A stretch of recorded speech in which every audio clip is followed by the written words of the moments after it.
कर्म क्यों करें जब सब पहले से तय है? कभी आपने सोचा है, अगर हमारे जीवन में जो कुछ होना है वह पहले से ही तय है, तो फिर हमें कर्म करने की जरूरत ही क्या है? अगर सुख दुख, सफलता असफलता और जीवन की घटनाएं पहले से लिखी हुई हैं, तो हम मेहनत क्यों करें? प्रार्थना क्यों करें? अच्छे कर्म क्यों करें? यही सवाल एक व्यक्ति ने एक ज्ञानी बाबा से पूछा। उस व्यक्ति ने कहा, बाबा, अगर सब कुछ पहले से ही तय है तो हमारे कर्म करने का क्या फायदा? जो होना है वह तो होकर ही रहेगा। बाबा मुस्कुराए और बोले, तुम्हारी बात में एक सच्चाई है। जीवन में कुछ परिस्थितियां हमारे हाथ में नहीं होती, लेकिन उन परिस्थितियों का सामना हम किस तरह करते हैं ये हमारे हाथ में जरूर होता है। फिर बाबा ने उसे एक उदाहरण समझाया। मान लीजिए, किसी व्यक्ति के जीवन में कल कोई कठिन परिस्थिति आने वाली है। वह परिस्थिति शायद उसके नियंत्रण में नहीं है, लेकिन उस परिस्थिति के बाद वह टूट जाएगा या हिम्मत से उसका सामना करेगा। यह उसके कर्म और उसके विचारों पर निर्भर करता है। इसीलिए कर्म का महत्व बहुत बड़ा है। हम हमेशा अपने जीवन की हर घटना को बदल नहीं सकते, लेकिन अपने व्यवहार, अपनी मेहनत और अपने फैसलों को जरूर बदल सकते हैं। मान लीजिए, दो विद्यार्थियों की परीक्षा है। दोनों के सामने वही परीक्षा है, लेकिन पहला विद्यार्थी मेहनत करता है, रोज पढ़ाई करता है और अपनी गलतियों को सुधारता है। दूसरा विद्यार्थी यह सोचकर बैठ जाता है कि जो नंबर मिलने होंगे मिल ही जाएंगे। अब दोनों के परिणाम एक जैसे होंगे यह जरूरी नहीं, क्योंकि परिस्थिति समान हो सकती है, लेकिन कर्म अलग अलग हो सकते हैं। यही जीवन का सबसे बड़ा रहस्य है। कई बार हमें लगता है कि हमारे साथ गलत क्यों हुआ, हमने तो किसी का बुरा नहीं किया। लेकिन अच्छे कर्म करने का मतलब यह नहीं कि हमारे जीवन में कभी परेशानी आएगी ही नहीं। अच्छे कर्मों का अर्थ यह है कि जब परेशानी आए तब हमारे अंदर उसे संभालने की शक्ति हो। कभी कभी हमारी मेहनत का परिणाम तुरंत नहीं मिलता।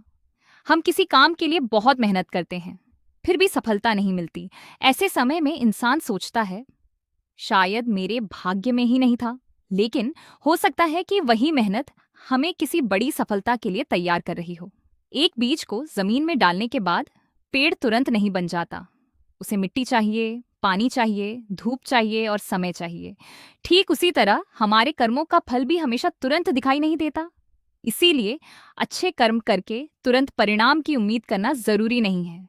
हमारा काम है अपना कर्म ईमानदारी से करते रहना।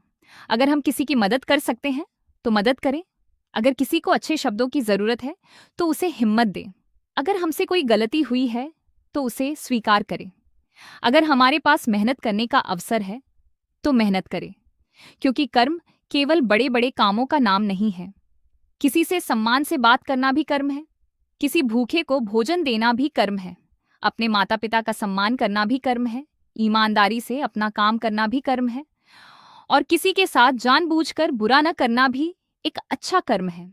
इसीलिए यह मत सोचिए कि जब सब कुछ तय है तो कर्म क्यों करें, बल्कि यह सोचिए, जो परिस्थिति मेरे सामने आई है उसमें मैं अपना सबसे अच्छा कर्म क्या कर सकता हूं। यही सोच इंसान को मजबूत बनाती है, क्योंकि भविष्य हमारे हाथ में पूरी तरह हो या न हो, लेकिन आज हम क्या करते हैं यह फैसला काफी हद तक हमारे हाथ में होता है। और शायद यही कर्म का सबसे बड़ा लाभ है। कर्म हमेशा परिस्थिति को नहीं बदलता, लेकिन कर्म करने वाला इंसान जरूर बदल जाता है। वह कमजोर से मजबूत बनता है, वह डरने वाले से हिम्मत वाला बनता है, वह निराश इंसान से उम्मीद रखने वाला इंसान बनता है। इसीलिए जीवन में चाहे कितनी भी कठिन परिस्थिति क्यों ना आए, अच्छे कर्म करना मत छोड़िए। भाग्य अपना काम करेगा, लेकिन कर्म करना हमारा काम है। और अंत में बस इतना याद रखिए, जो हमारे हाथ में नहीं है उसके लिए परेशान मत होइए। जो हमारे हाथ में है उसे पूरी ईमानदारी से कीजिए, क्योंकि कर्म ही वह रास्ता है जिस पर चलकर इंसान अपने जीवन को बेहतर बनाता है। अगर आपको यह विचार अच्छा लगा हो तो इसे अपने प्रियजनों के साथ जरूर साझा करें। हर परिस्थिति में अच्छे कर्म करते रहिए, क्योंकि कर्म कभी व्यर्थ नहीं जाता।